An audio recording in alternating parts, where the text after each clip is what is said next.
welcome to the Black Lion Podcast. I'm your host, Lex, and we got another host, Dom. And today we got a special guest. Guest, can you please introduce yourself?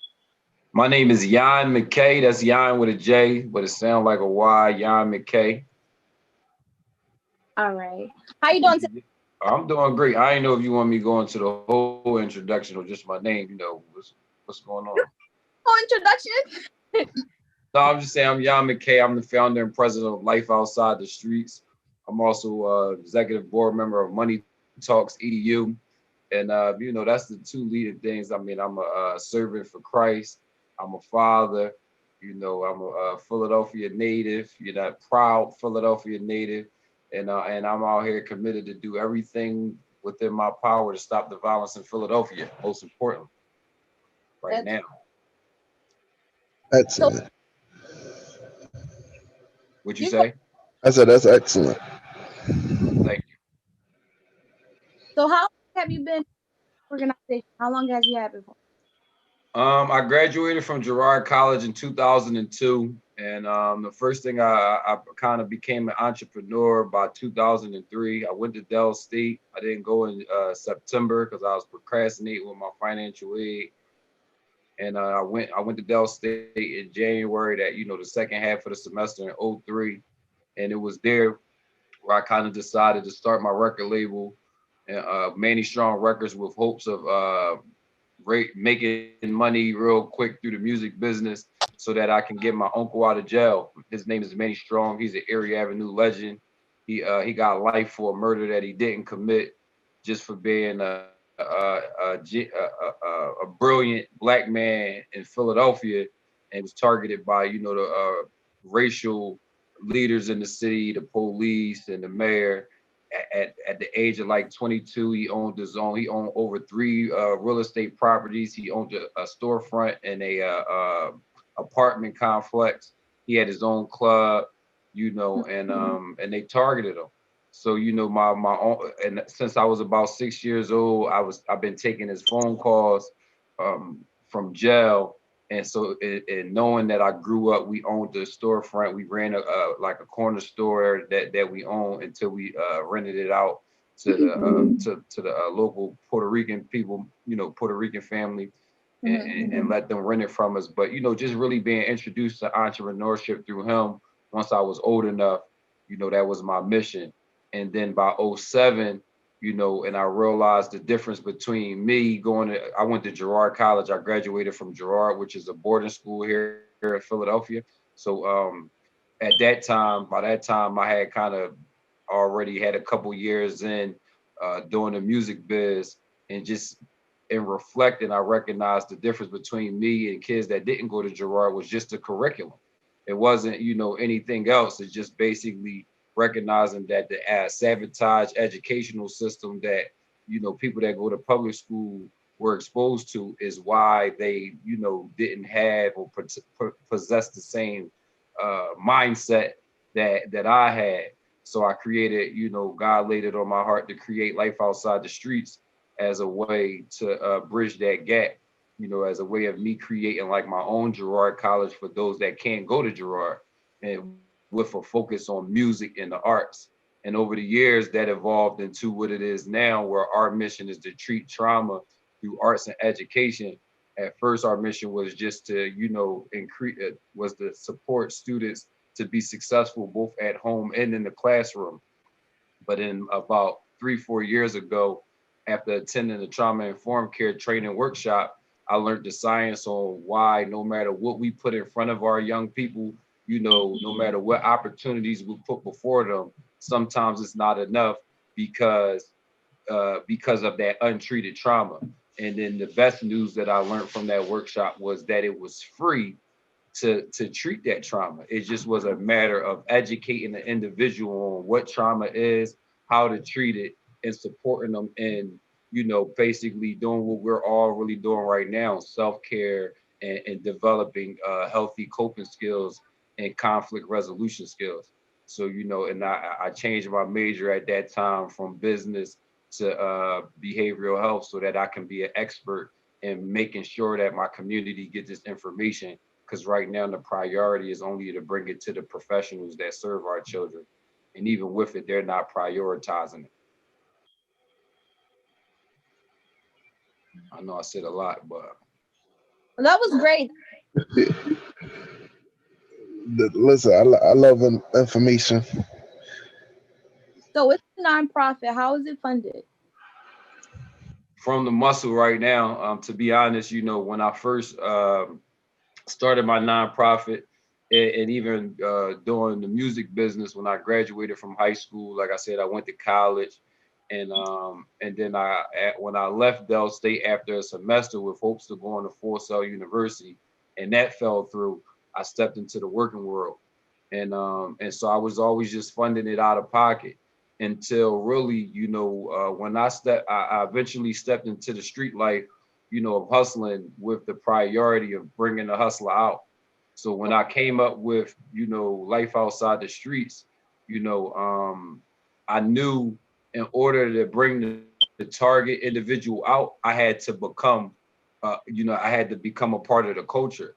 I'm an individual that when I started hustling, I didn't have to hustle. I was sitting at work, and I don't know why, God laid it on my heart. Like as a student at Girard, I was at risk. So I remember when they brought a 4.0 student in to talk to us, to encourage us to do right, because I was kind of on the wrong side of the field. Soon as they brought him in, I'm like, he can't relate to me. You understand? So I shut down and I didn't want to hear anything he had to say. So I knew in order to pull a hustler out, I had to become the hustler. And that's when I stepped into the street life. And as a result of that, it set me on a journey because I ultimately would start hustling for myself. And you know what I mean? I'm still a kid, I'm still young, trying to do this mission, this covert mission. You get what I'm saying? But at the same time, you get it in that street life. It's real easy. It's really a simple lifestyle. The money comes straight to you. So, and what was your question that you asked me before? What took me there? It was just how, how was it Okay. funded? Oh, you said how was it funded? So I said all of that to say, before, because I got incarcerated in 2012 and I came home in 2014. So at 2014, I never hustled again. But before that, I would work a job, and then when I had to go there because when I stepped into the street life, because I knew I had one foot in and one foot out, and I didn't want to ruin the time when I was all the way legit. I never went for no formal funding, and I didn't even incorporate it as an official 501c3 because I knew what I was doing. You understand? So, but in 2015, what did I tell you? What's wrong? No, just eat your food, and I'll see you when I get out this interview. All right, all right, it's all good. Mhm. Um, but yeah. So when I came home in 2014, I had already made a commitment not to hustle no more, and we've received probably during this since I've been home. We incorporated in 2015. We probably received a few, like a grant or two from here or there that we applied for. But for the most part, I've really just been building the infrastructure, doing a lot of research. I just got off parole last year. I walked off, all my time. And up until that point, I was working like 3 or 4 jobs. You get what I'm saying? So I didn't really have time to fully commit and take a full advantage of all the resources that's out here. And I don't like to, I respect people's time and resources. So before I wanted to make sure that things was right before I came out here as I am now. In September, I walked away from my job because I was no longer able to serve the kids in a way that, God gave me my purpose to serve them because they had us doing a lot of more administrative work. And I took the job at the school to really be hands-on and mentor them, with this information around treating trauma. And it's like, I couldn't be in that position knowing that what I was doing wasn't going to really prevent a kid from losing their life anymore. You understand? So it was time for me to really go forward with life outside the streets. And just since last September to this point, I think it's fair to say, my brand and who I am is really becoming to pop up on a lot of feeds. Let me cut you off for a second. What was your job? Maybe I missed it. Oh well, I worked at Vaux Big Picture High School, and I was a climate specialist and the after school director. Okay. Yeah.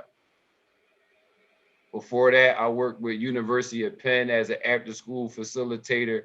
That was my first job as an employee inside of school. And I worked through the University of Penn teaching performing arts, life skills with a focus on financial literacy, decision making skills, and things of that nature.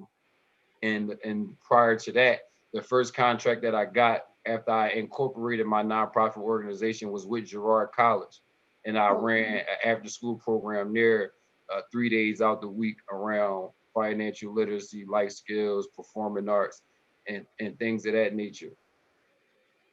That's good. That's great.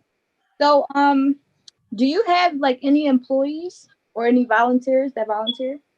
Absolutely. I work with a sister named by the name of Asia Carter.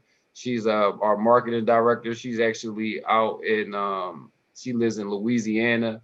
I work with a lot of community partners. My one of my mentors, Russell Hicks, is on my board. He's the CEO of Ebony Sons, which specializes in social entrepreneurship. We've now partnered with Money Talks EDU with the likes of sister named by the name of Crystal Evans. Um, and I got a couple volunteers, like one of my best friends, Shanice Clark.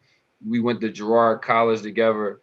And, during this time since I returned, she's been there through just about every event that I've hosted. I work with the likes of Kirsten Britt from Inspire Me to Change. She's pushing Girl Genius right now. She was really my business partner and working directly next to me for the past 6 years up until this last year, where she kind of shifted gears and focused more on her own brand, uh, Girl Genius. Right now, I'm working with Lynn Denise with Maverick Six and On Demand Resourcing, and and the list goes on. Hey, that's great. Do you think um trappers they either trauma or fear stop them from not wanting to stop selling drugs and stuff? Well, what I discovered is that what I tell people is the reason why the edge that trappers and gangs and the street life has on the corporate world is that they provide that family support that a lot of kids don't have. So you might have a parent with a job and a nice house, but a lot of times in our community, that comes at the expense of time and attention. You understand? So one of the things that kind of goes overlooked about the street life is the brotherhood and the sisterhood that they get. You understand? And then once you get into it, the economy, when the fast money that you can make is very extremely competitive. I myself, because I already had a foundation of doing things the more traditional way, it was easier for me to let go of the street life. However, financially, you know, going from being able to make $1,000 in a phone call to having to wait 2 weeks to maybe make $1,000 is a serious transition. You understand? So, and then the big thing is the thing that keeps me grounded is because I had a goal. A lot of these individuals that's in the street, the street was their savior. You know what I mean? This is how I tell a story. I say when the street mentor sees a kid and he's like, "Damn, young boy, what's up with you? What's going on? I ain't got no money. Lights off." He say, "Come here, let me show you how to make this money." They take them under the wing. They show them how to make the money on the spot, and they get right to it. Whereas though when you go to school and they know your situation, they say, "Oh, that's all right. 10 years from now, when you graduate from college, you'll be able to do something about your family." So when you look at those two men, and then they don't even take you under the wing and show you, and these professionals talk down on our children. They talk to them like they crap. You understand what I'm saying? Oh, that's the problem. You don't want to do this and you don't want to do that. You understand? And they blame your parents and They just judge our children all the way around. And it ain't just white people, it's black people. You know what I mean? A lot of these black folks that's in these professional positions, they look down on our children because they have people forget that it was somebody that went out their way to take them under the wing that got them to this place. And now, I'm 36 years old. People will go out their way. Our elders went out their way to make us do right.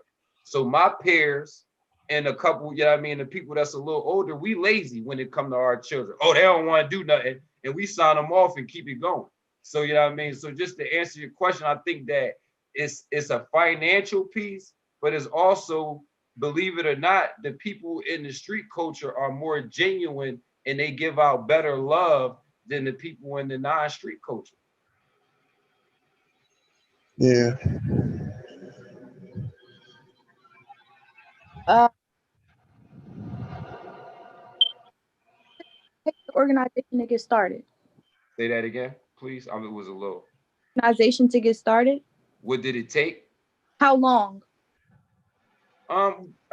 It really don't take long at all. You just got to do the research. Like when I started my record company, I still got the book on the bookshelf right now. First thing I did was I bought a book on how to start and run a record label. Okay. And I used that as a resource and I just started executing what was in the book. When it came to my nonprofit, while I was, doing the music thing, I had ran into my brother Khalif White, goes by the name of Leaf Blanco, and he was working a job. He had just graduated from college, and he was working for a nonprofit that was like giving kids, like hosting a contest where they was giving out a PlayStation or something. Okay. And I was free with my time. So I was like, oh, bro, that's what's up. Everything I ever did was all about serving my community. Like I started my company to get my uncle out of jail, but I built it with my peers. I was putting kids in the studio that was the same age as me or 2 years younger than me. So Right. when he was doing what he was doing with giving back, that's when I got introduced to what a nonprofit organization was. And the guy that he was working for was like, look, all you gotta do is get your 501c3 and then you can get grant money. So that's all paperwork. So I just started doing the research and I just followed the steps. Okay, that's good. So you're a nonprofit. What is this classifies at besides a nonprofit? Like, is it an LLC or something like that? So a nonprofit organization, basically, when you get the status of a 501c3, it basically makes it tax exempt. So when there is an opportunity for I opened up a cell phone account because I was a nonprofit organization, and not always, but if they offer it, I didn't have to pay taxes on the phones I bought. But when I collect donations, anybody that donates any money to my organization, they can write it off in their taxes for most of the things. For anything money that they donate, and sometimes some of the services that they offer can even be written off. So that's what, because the purpose of it, the thing about a nonprofit is it's for a purpose. So the board members that run a nonprofit, they basically not supposed to really profit from the nonprofit. And when a nonprofit dissolves, if there's a building or any resources, they gotta essentially give them out to another nonprofit. They don't get to just cash out. Whereas though a for-profit, it's all about profit. Whereas though you can break the money down, you can do what you want to do with the money. So with a nonprofit, 90% or about 80% of what you do with the funds and resources that comes in is supposed to be allocated to whatever you said your mission is. Right. That's good. Did you have any doubts before starting the organization or your music label? No, not really, to be honest. The only reason I say that is because, like I said, because of my upbringing with my uncle, because I came up and I was raised, with ownership, like we had already owned something. And then Right. what really solidified, my motivation was major figures. So, Okay. Gilly the Kid, and he was a member of Major Figures. Mhm. And I always viewed him as like one of the leaders from the information that I received as far as how, decisions were being made and things of that nature. So watching them and me being from Erie Avenue and seeing them make it as an independent, artist, they were selling cassette tapes for $20. Whereas though people can't even sell a download for $1 right now. You understand? And they got to the point where Jay-Z wanted to give them a record deal and they turned his deal down because that it was a bad deal. You understand? And so I'm just saying that to say, and then turned around and got a deal with Rough Nation, which was a brand new record company that was backed by Warner Brothers, a film company that was trying to tap into the music business, and got $1 million deal from them on their own.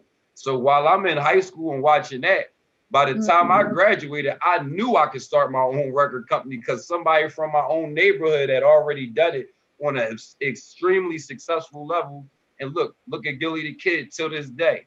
You get Right. what I'm saying? It's still the face of our city, even after the industry tried to blackball it or did blackball it, but they can't get rid of him. They can't get rid of us. Right. Um, where do you see both going in 5 years? Where do I see myself in 5 years? Your businesses. In 5 years, I see that life outside the streets will be a part of every school, that it will be basically a component within the educational system. Okay. As it relates to treating trauma, as it relates to life skills and all of the things that we do right now, as it relates to personal and professional development and all of those things that you need outside of the formal academic curriculum, it will be a part of the majority system. And in 5 years, we should definitely have our own art and business school. If not getting started, it should be already open. As far as the music goes, I'm really shifting more to on the marketing side now, not so much as being like a record label or management.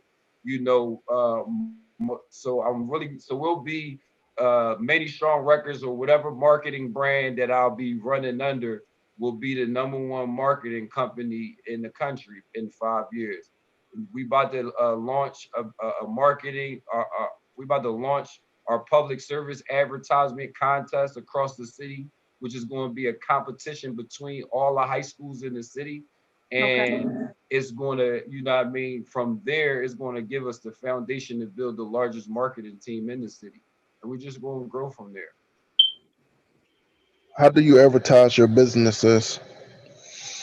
Right now, I just use Instagram, and I'm about to launch my website. But our focal marketing point is going to be social media, and guerrilla marketing, which is we're still going to do flyers, posters, and more traditional avenues.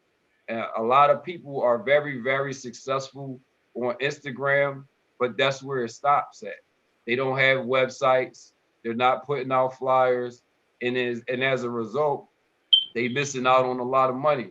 You get what I'm saying? I mean, they doing what they want to do, but that's why I think one of the things that impact small business in the Black community is we don't have any corporate level marketing uh, vehicles, that are for our community or really represent us. Like that's the main thing that all businesses are missing, because they kind of is very expensive. But that's what we're going to do. We're going to provide corporate level marketing and kind of do like crowd sharing, and we're going to make it affordable for the small business. And we're going to take we're going to make the sacrifice and make it so that all businesses can grow in our community, because we got so many. And Right. that's what we're going to focus on, really taking all everybody else business to the next level. That's what we try to do in the pocket. We try to get all the black businesses that we can to interview the owners or entrepreneurs and try to get their names out there. Yeah, I mean, what I would recommend, you guys, that's definitely, that's what Wallow did. Wallow came home and he went around to everybody that already had a platform. And, he was like, come on, let me shout you out on my platform. But remember, he didn't have one. So everybody that had one, he cross marketed with everybody else. So essentially driving all the traffic to his platform by just showing love to everybody else. So, it's really simple simple marketing, if you're willing to do it. But a lot of times, people are so territorial and so they think self-centered because it's a culture out here that, oh, I gotta do it for myself and get it from the muscle, when that's the biggest lie. No one, not a person on this land, has ever accomplished anything on their own. You understand? So that whole mindset is a little trickery that the devil uses. Right. To, in my opinion, The Godfather was one of the best movies because if they people pay attention, they all was Italians that didn't have nothing. They came together and they built on generation wealth for their families because they worked together. That's all it was about. They came together for a common goal. Right. I mean, and what a lot of people don't understand, we really give our own people a hard time when we look at other cultures. But what they don't understand about these other cultures is that's different from us is that their citizenship here is contingent upon them doing business. So what that means is they're not allowed to stay in America if if they don't have a business. You understand? Whereas though we were kidnapped and put here and we live here and there's no incentive for being here. You understand? Like you just get to be here. Whereas though the Chinese and every other foreigner that you see in our community, it looks like, oh, all they do is stick together. No, that's their livelihood. So you get what I'm saying? That's the only reason that they're here. If they don't have a business, they're not allowed to even be in America. You understand what I'm saying? So it looks a little different. And then we judge ourselves against them when their situation is completely different. Because when you look around, people be like, black businesses don't stick together. How? Any black business and any successful black person, majority of their base when they started was what? Black. You understand what I'm saying? I don't care who it is. So that's the proof of the matter there. But we buy into the propaganda of this messaging that turns us against each other, where we're bashing each other, and when we say black businesses don't stick together, we need to be like them and we need to be like that. When that's couldn't be farther from the truth. I got an industry that I can point out to y'all right now where y'all probably should start as far as interviewing people that'll have your name in everybody's mouth. The industry that we own and we dominate, that you can say that black business thrives without question, is Mhm. the hair business. Getting haircuts and getting barbershops and salons because we don't go to other cultures to get our hair done. So that's an industry that we completely control. And if y'all were to focus and target those, what did 50 say? I hate to hear he say, she say shit. Unless he say, she on my dick. Because that's what goes on in barbershops, talking. So if you interview every shop, you'll be in the mouths of every ears. When it comes to marketing, one thing I didn't really get into with you guys is like I started a I'm looking for Curtis Jackson campaign back in 2007, and it got me flown across the world where I performed in France, met the Prince of Monaco, and then finally came back to America and met 50 Cent. So when it comes to marketing, ain't nobody got nothing on this mind that God gave me. That's great. I just been, I had to do what I had to do. I'm a full-time dad. You see my daughter come down, Right. since I came home. When I was in the street, I didn't have a kid, so, I accomplished that before I went away. But since I came home, I've been I've had full custody of my daughter since 2015 after the year that I came home and doing everything the legal way. I had worked 3 or 4 jobs and going to school and providing for her. So I didn't really have the time. Like I said, this September, was the first time that I really had the time to really commit as much time as I did to really getting things going. And I'm already, back on the scene. It's just about being strategic and understanding your situation. I did a little couple things to lay some foundations while I was working just to make sure that my brand was relevant. But now where I can turn up the gas, I spent that time building relationships and doing research on the climate of the city and now it's time to get the ball rolling. So usually we have, You breaking up. okay. I said usually we have a lot of females come on our podcast, so it's good to have a male perspective on the world. But ask them as well is like how is your time management? How do you balance being what a what say a full time dad? Just I, Well, you broke up a little bit, but and if you, I'm about to say, I don't know if I would see it, the questions, if you could type them so that way I can make sure I can see. I don't know, it's going in and out, but basically you asked me how is my time management and being it being a full-time dad. mhm, Listen, man, when I tell you time man, so that's one of my areas of weakness is okay, organization, time management, admin, typing stuff. I can't stand it. I went to summer school every year at high school because I chose not to do a research paper. You understand? Then went to college and I get an A on every research paper. And I say that to say I don't like typing on the computer. I know how to do it. You know what I mean? I know how to put things together, but I like to do this. I like to talk. I like to give out, you know what I mean? So and then that time management comes with that. So now I yearn for that. And that's what I've done since December when I went on the fast till now, because of the shifts that I had to make in my team. I had to buckle down and start doing this administration part. But just to be full transparent, that's what I'm looking for. I'm looking for an administrator. Once I get that person on my team that can handle that administration and make sure all the calls and everything is being followed up, people will say, oh, it's technology and all that. Don't matter. You still got to have the raw administration. You got to have somebody. And that's where, in my experience, the women on my team and in my life, that's their strong suit. yeah. However, that gets complicated working with women and keeping them focused on the task at hand, if I'm being full transparent. Why you say that?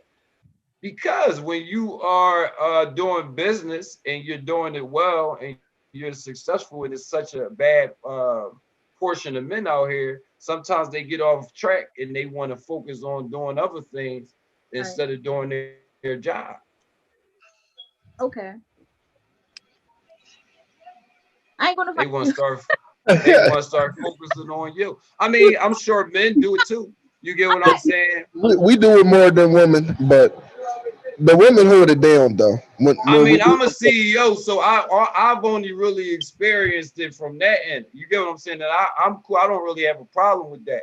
But so I'm not, like I said, I'm sure it happens. But I'm a man, so you get what I'm saying? I can't be like, so I'm sure it happens with the women, but that has been, a challenge for me, Okay. but it has to do a lot with me too, standing firm on those boundaries and letting them know. Nizzle, you know what I mean? But everything is a learning experience. It ain't happening. No. You're Right. gonna get this work done over there. But it just gets complicated sometimes. We're gonna be real about helping people. You gotta tell people up front, you know what I mean? You gotta teach people, set boundaries. You know what I Yeah. mean? I'm not, I didn't expose anybody or anything, but this is about educating our community and putting the word out there. Set them boundaries. Don't take it for granted. Know it. You know what I mean? That's what I'm telling the young people, both male and female. Because when you are a business person, you're good at what you do. So yeah, I mean, and you're confident. Even if you're not, people that ain't doing nothing got boyfriends and girlfriends. So you get what I'm saying? Like at the end of the day, you're gonna become what they call a snack or a bill. So you got to be able to be focused. You feel me? You got to be on point out this joint. Real talk. I ain't gonna give you nothing but the raw and uncut truth. All right. Um, Dom, you got a question? do you have any inspiring words for the audience who want to start a business? Like people who want to start their own business or anything like that? Yes. Listen, like I told you, I went to high school with my foolish self. I ain't, you know what I mean? Every year high school for not doing a research paper. Doing a research paper and the skills that it takes to do that is the most essential skills that you will need in your life. And I'm gonna walk you through it. Yeah. Doing a research paper teaches you how to find a reliable source. You got to, and then it teaches you how to get multiple sources. And you research both sides. You research the side of the business that you're passionate about, and you research the angle that you believe is going to work, but then you also research the other side. You understand? And that is the most essential skill to being successful, is doing research. Everybody getting money and spending money is what we naturally, I mean, is the fruit of doing business. And a lot of people think that's the beginning and of ending business. So we focus on going to get the money, and then as soon as we get the money, we spend the money.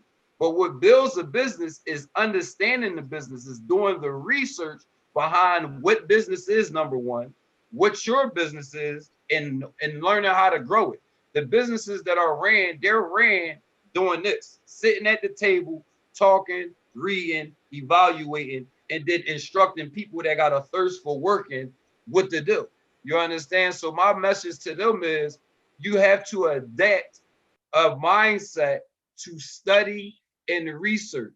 Even if you like, all right, well, I'm gonna get the money and pay people to do this and pay people to do that, you still need to know what you're paying them for in order to know if they're doing their job efficiently, and you still have to evaluate it. So there's no going around doing the research.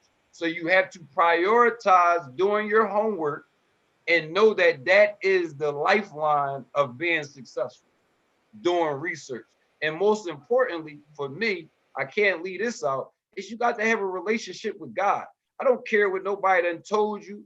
You understand what I'm saying? If once you study, we all study in business to be successful.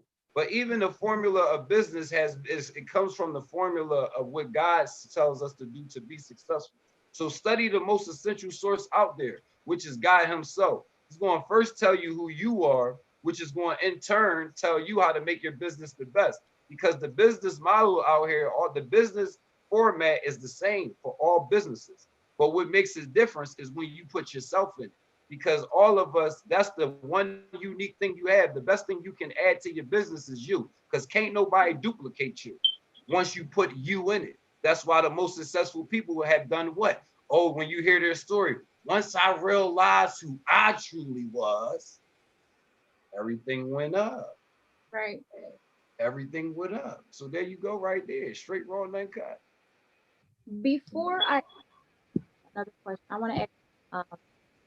So I know you said you started this because of your uncle. So what's the He's still fighting to come home. Believe it or not, like my uncle was given life on hearsay, no oh, evidence, no hard evidence or anything like that. He's his name is Anthony Harrell. He goes by Manny Strong from Erie Avenue. He's a legend. Anybody in the city that's somebody, you know what I mean, from the old heads, they know him, and even people that's younger, because even in the jail, he's like the brother for life.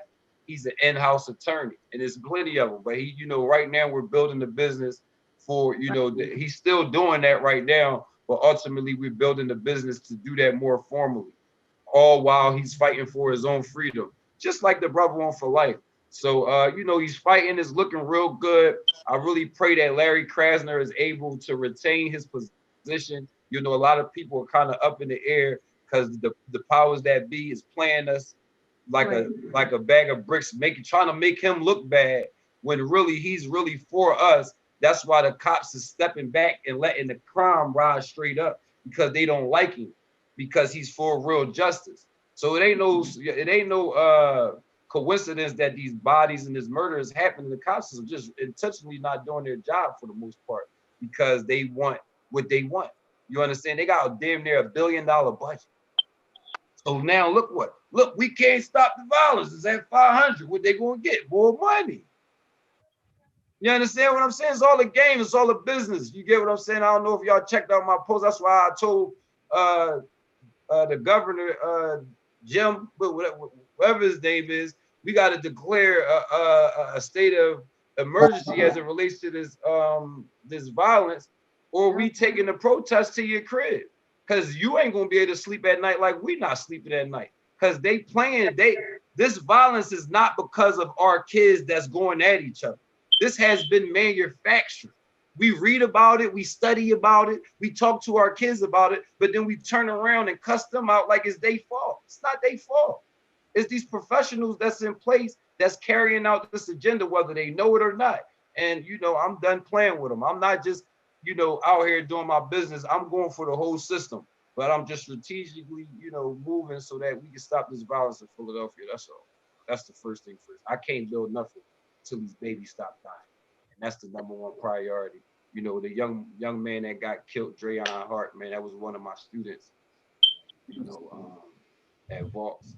And it's like, I worked, that was really the first student that I ever really lost since I worked in the school, and I'm blessed, what I mean, for that to be my story, considering all the life that has been lost. You feel me? But, so it hit me real hard. My nephew was shot. He's a football star. He just got shot a couple days ago. You understand? And it's like, you know what I mean? And it ain't that. This was already my work, but I already knew, like, it's only a matter of time for it hit home while we all out here doing podcasts and building brands off of the death of our babies.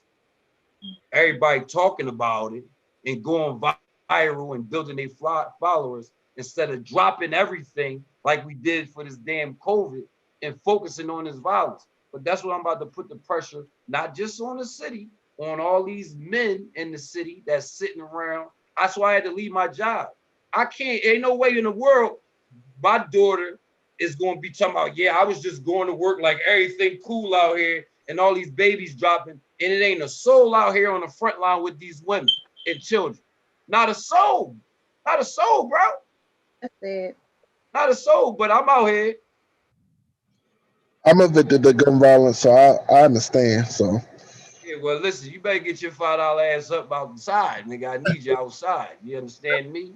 Understand that. Don't host a video or nothing without sending out a message real red, because I'm about to send out a real strong message. Stop following anybody that ain't posting daily something that has to do with stopping this violence. You can't trust them. That means they're backing the violence. They don't care about your kids. They don't care about your kids if they using their platform. Everything that God gives us, we supposed to use it for his purpose. You understand? So, and that ain't hardly what nobody doing, but you gonna do what you gonna do for these babies, or you gonna watch them numbers go down. Believe that, because the women is backing. I ain't got to deal with these men. They gonna follow, because the women, they waiting for us, men of God. You on here with a queen, so you got some sense, but you better turn up. I got you, bro. All right, I love you, man. Thanks for reaching out, man. I really appreciate y'all. I love what y'all doing, man. I appreciate it. Everybody that I mentioned, I'm gonna send them over. I'm gonna send y'all over to them. They willing. These all thorough. Yeah, I mean, all legit people. They all got different industries and all that. But I'm telling y'all, that barbershop thing, y'all overnight. Yeah, we definitely interview a lot of people who do hair, and so let the audience know where we can find you at. CEO JONMCKAY. That's CEO Jon Mckay. My Instagram. My organization's Instagram is at Let's Heal Philly. That's LetsHealPhilly. And once the website is launched in February, it's gonna be letshealphilly.org. And I'll send y'all, please keep an eye out, y'all. Keep an eye on me. Anytime y'all want to bring me back, I'm on board. I'm not never gonna get Hollywood on you. I promise you. Y'all got it on tape. Great. Well, we definitely appreciate you coming on our podcast today. We wish you more success with your businesses. And thank y'all. Have a blessed night, and keep me informed. All right. Add me to the email list and text blast. Listen, don't just settle for Instagram. You got that direct contact. Build your subscribers list like a MailChimp. Get people to sign up for that. And then you can send out email blasts to all your followers in one click. And then get y'all a text blast software right now and start getting people to subscribe to that. And then you can hit people's phones directly in one click. And I just gave y'all $1 million worth of game. Shout out to Gillian Wallow, man. Real right. Shout out to my old head Major Change too. Yeah, man. All right. I love y'all. I see y'all. All right. Peace.